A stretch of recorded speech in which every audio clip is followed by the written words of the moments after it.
output. Medyo wala to nato na clear no kung unsaon siya or naglibog pa mo unsaon to siya paghimutang sa inyong academic scrapbook tutorial. The instruction was, or in your module kani sa what I can do man siya nga part mo ni atong napilian for scrapbook tutorial scrapbook.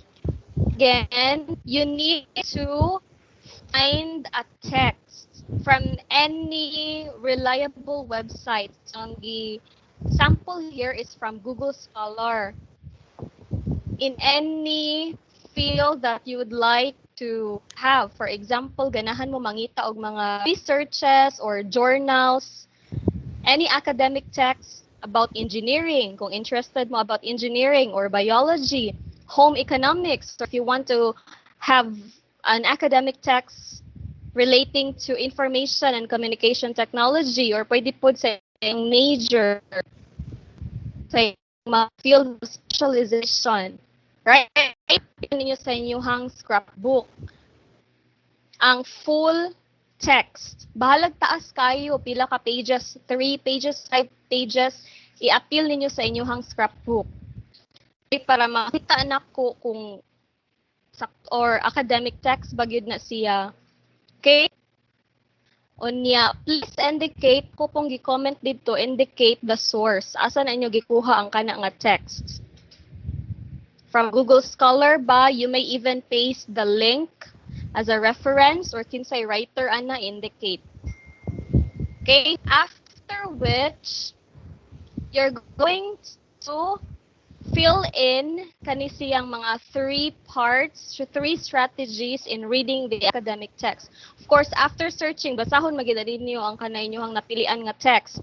So in the pre-reading strategy, indicate din ha unsa may ibutang sa pre-reading, while reading, and post-reading strategy. So binagsaon na ninyo.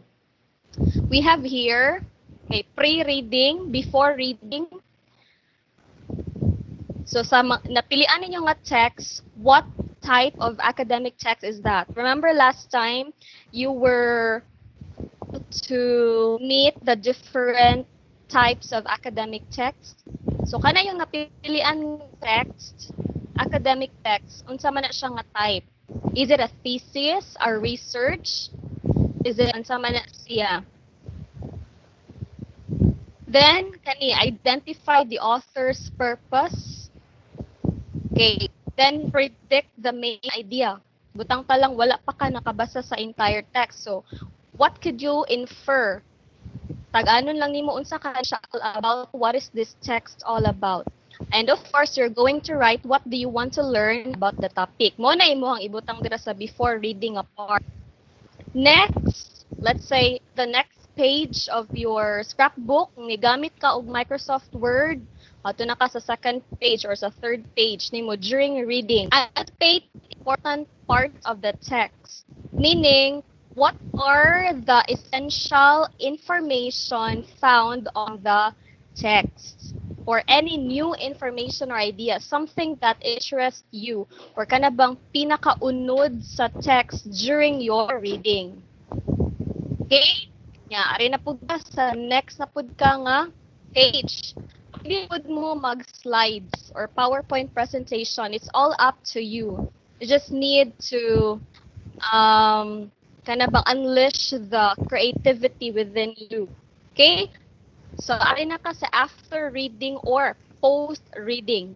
So, kaning post-reading, more on reflections na ni about the text read. What do you learn? Or how would you react? Then, what you already know. So, ingon ana. Ara.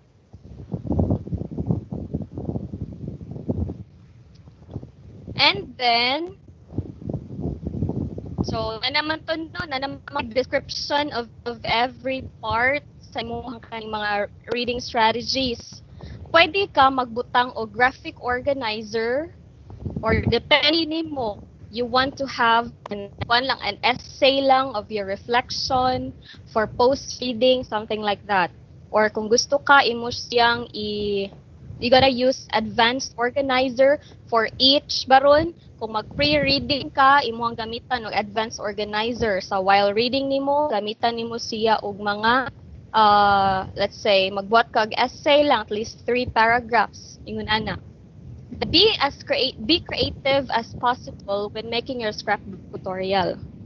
So mostly ang nahitabo sa inyo ha, nag-share mo diretso